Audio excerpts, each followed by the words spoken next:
बारिश में भी टूटी छत में चैन से सोने वाला गरीब ससुराल। सरोज अपने कमरे में खिड़की के पास बैठकर किताबें पढ़ रही होती है। तभी अचानक से तेज बारिश होने लगती है, जिस वजह से खिड़की के जरिए बारिश की कुछ छींटें सरोज के ऊपर आती हैं। साथ ही तेज बारिश होने की वजह से बारिश की आवाज सुनकर सरोज किताब बंद करके गुस्से में खड़ी होती है और खिड़की बंद करते हुए खुद से कहती है, इस बारिश ने तो मेरा सारा मूड ही खराब कर दिया, इसे भी अभी होनी थी। सरोज खिड़की बंद करके बाहर जाती है, जहां वो देखती है कि उसका पूरा परिवार बालकनी पर बैठकर चाय पकौड़ी खाते हुए बारिश के मजे ले रहे हैं। आ गई मेरी बच्ची, देख बाहर कितनी अच्छी बारिश हो रही है। तू भी हमारे साथ बालकनी पर बैठकर चाय पकौड़े खा ले और बारिश के मजे ले ले। बारिश का मौसम सभी मौसमों से सबसे अच्छा होता है। पता नहीं आप लोगों को कैसे बारिश पसंद है। मुझे तो बारिश और बारिश की आवाज से भी परेशानी होती है। मुझे नहीं खाना आप लोगों के साथ चाय पकौड़े इस बारिश में। ओहो, आज तुम्हें बारिश पसंद नहीं है, बारिश से इरिटेशन होती है। पर देखना आने वाले समय में तुम्हें बारिश कितनी पसंद आएगी। भाभी, मुझे अपनी पूरी जिंदगी में बारिश कभी पसंद नहीं आने वाली। बारिश में देखा कितने सारे कीड़े, उमस और चिपचिपी गर्मी होती है। ऊपर से जगह जगह रोड पर पानी भर जाता है। इस कीचड़ और गीले मौसम में मेरा बाहर कदम रखने का दिल नहीं करता। मुंह बनाकर सरोज फिर से अपने कमरे में चली जाती है। इसी तरह कुछ दिन बीत जाते हैं और एक दिन जब सरोज कॉलेज में होती है तो कॉलेज की छुट्टी होते ही तेज बारिश होने लगती है।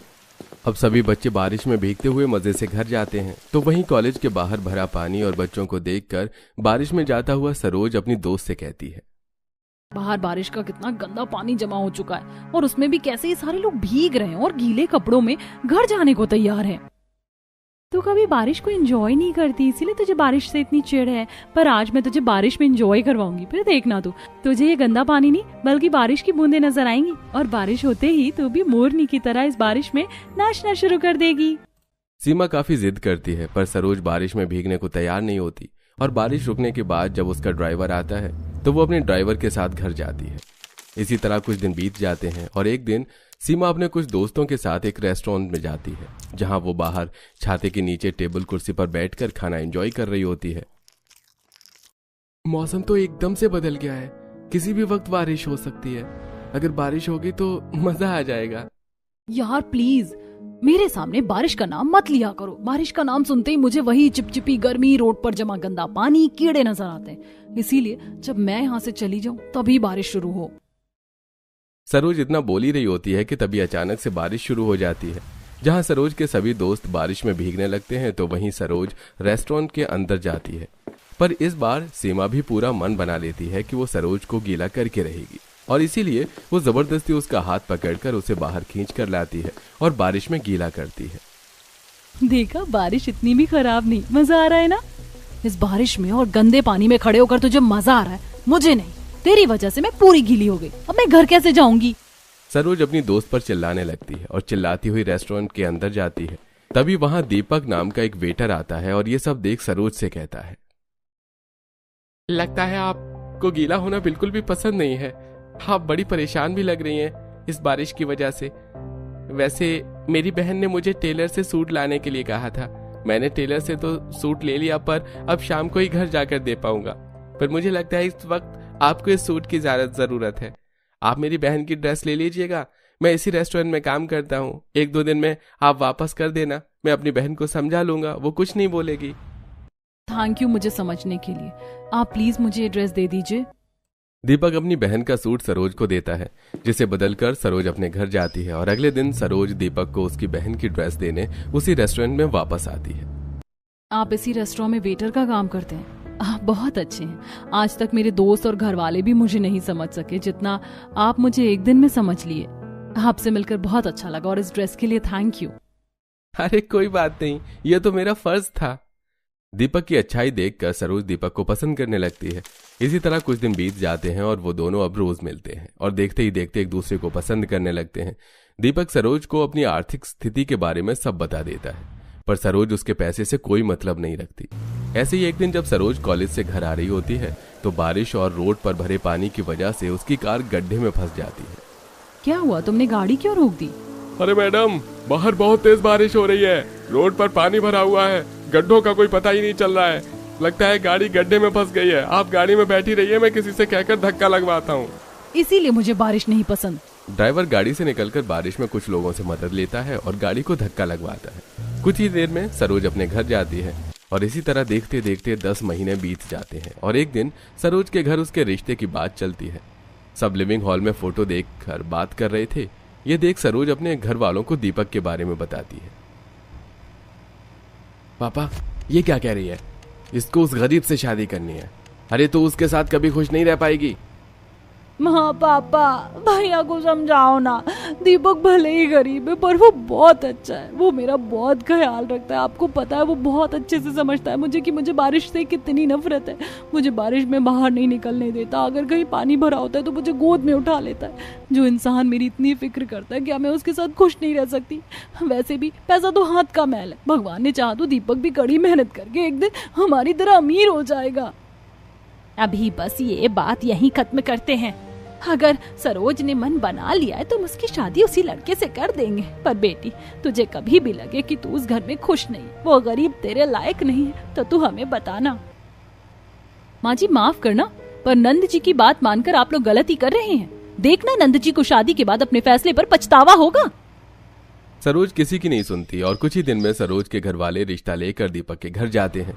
क्योंकि लड़की वाले खुद रिश्ता लेकर आए थे, इसलिए दीपक के घर वाले भी इस रिश्ते के लिए मना नहीं कर पाते।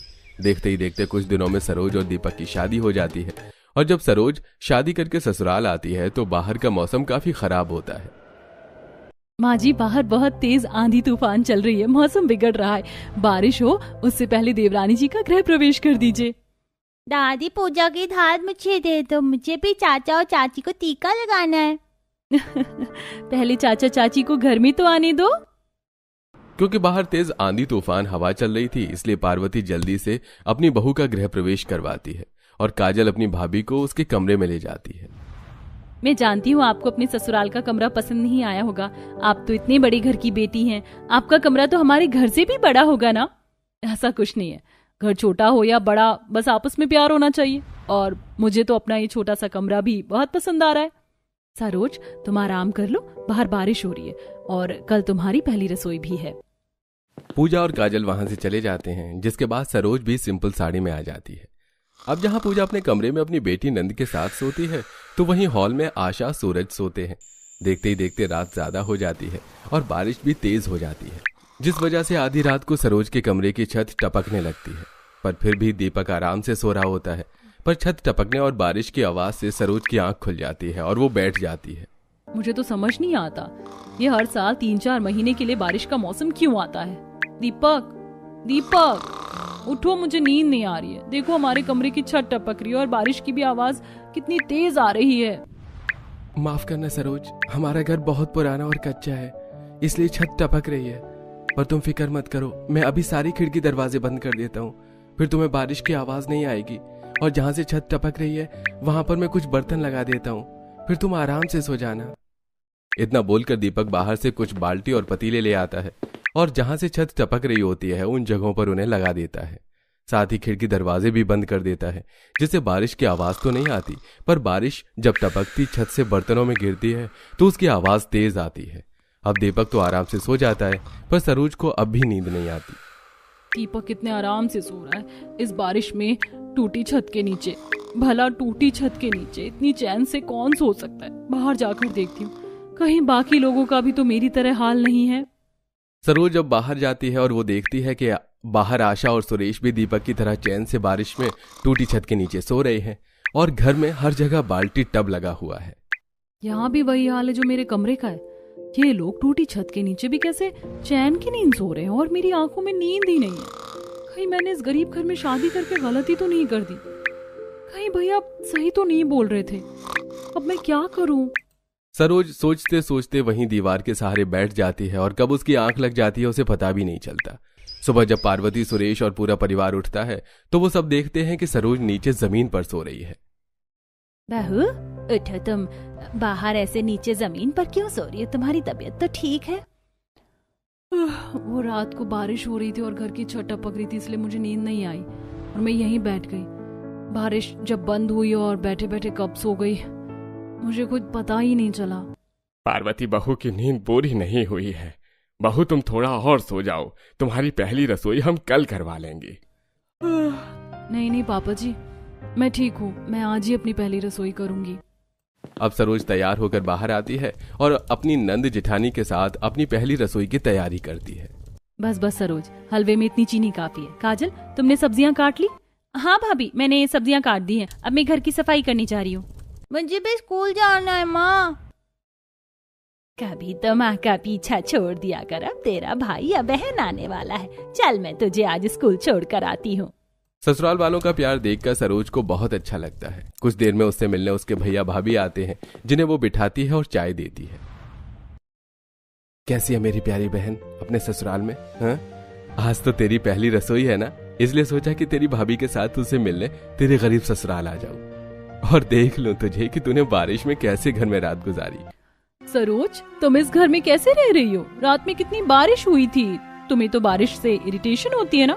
तुम्हारे घर की छत भी कहीं कहीं से टूटी है, दीवार में भी दरार है। रात में क्या तुम्हें इरिटेशन नहीं हुई? नहीं भाभी, क्योंकि यहाँ मेरा ख्याल रखने के लिए मेरा पूरा परिवार है। अब आप लोग आए हैं तो खाना खाकर जाइएगा। सरोज सारी रात नहीं सो पाती और इस बारे में अपने भैया भाभी को कुछ नहीं बताती। वो खाना बनाकर चटाई बिछाती है और खाना लगाती है। फिर सब बैठकर हलवा पूरी आलू की सब्जी खाते हैं और सब उसकी काफी तारीफ करते हैं और शगुन भी देते हैं। ये देख भैया भाभी खाना खाकर चले जाते हैं। इसी तरह कुछ दिन बीत जाते हैं और एक बार फिर रात को तेज बारिश होती है, जिसमें पूरा परिवार अपनी टूटी छत के नीचे भी बाल्टी बर्तन लगाकर आराम से सो रहा होता है। तो वहीं आज भी सरोज को नींद नहीं आती और वो अंदर बाहर करती है और इसी बीच सुरेश की आंख खुलती है। क्या हुआ बहू, तुम सोई नहीं? हाँ, वो बाहर बारिश हो रही है और घर की छत भी टपक रही है। बारिश की आवाज और छत टपकने की आवाज से मुझे नींद नहीं आ रही। समझ नहीं आ रहा इस टूटी छत के नीचे कैसे सोऊं। कोई बात नहीं बहू, आज रात काट लो। कल सुबह मैं तेरे जेठ को फोन करूंगा। शहर में कमाता है, कुछ दिनों में पैसे भेजने वाला है। फिर मैं अपने दोनों बेटों से बात करके छत की मरम्मत करवा दूंगा। अब मैं बूढ़ा हो गया हूँ, मुझसे काम नहीं हो पाता, वरना अब तक तो छत की मरम्मत भी हो जाती। विनोद के कहने पर सरोज कमरे में जाती है और सोने की कोशिश करती है, पर जब तक बारिश नहीं रुकती वो सो नहीं पाती। तो वहीं अब भी पूरा परिवार चैन की नींद ले रहा होता है। इसी तरह कुछ दिन बीत जाते हैं और पूरी रात बारिश होने की वजह से रोड पर गलियों में पानी भरा होता है। घर के बाहर पानी कीचड़ देखकर सरोज हाथ में सब्जी का थैला लिए दरवाजे पर ही खड़ी हो जाती है। क्या हुआ बहू, तुम्हें मेरे साथ बाजार नहीं चलना? माँ, सरोज को रहने दो, उसे बारिश के पानी और कीचड़ से बहुत परेशानी है। ऐसी बात है देवर जी, तो मुझे पहले बताना चाहिए था ना। कोई बात नहीं सरोज, तुम खाना बना लो, मैं माँ जी के साथ सब्जी ले आऊंगी। पर आप गर्भवती हैं, पानी की वजह से रोड पर कहाँ गड्ढे हैं आपको पता भी नहीं चलेगा।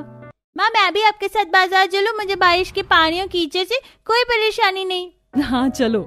सरोज, मैं पिछले 7 साल से रह रही हूँ, यहाँ के सभी गड्ढे के बारे में जानती हूँ। इतना बोलकर पूजा अपनी सास के साथ रोड पर पानी भरा होने के बाद भी बाजार जाती है और इस तरह धीरे धीरे सरोज की सोच बदलने लगती है। अब वो खाना बनाने के लिए जैसे ही जाती है तेज बारिश हो जाती है और इसी तेज बारिश में एक बार फिर सरोज के भैया आशा के साथ घर आते हैं और जब सरोज खाना बना रही होती है तो छत टपकने की वजह से बारिश का गंदा पानी उसके खाने में चला जाता है और ये देख आशा अपनी बेटी से कहती है, बेटा तू कैसे यहाँ रह रही है? बारिश का पानी खाने में चला गया, अब क्या तू दोबारा खाना बनाएगी? यहाँ तो जगह जगह तुम्हारे घर की छत टपक रही, तुम रात में कैसे सोती हो बारिश में?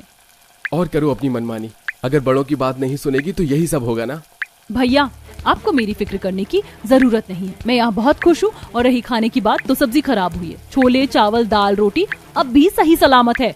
अपनी बेटी को अपनी आंखों के सामने बारिश में भी काम करता देख आशा की आंखें भर आती हैं। समय यूं ही गुजरता है और जब भी रात को बारिश होती बेचारी सरोज सारी रात नहीं सो पाती। तो वहीं पूरा परिवार अब चैन की नींद भी सो रहा होता है।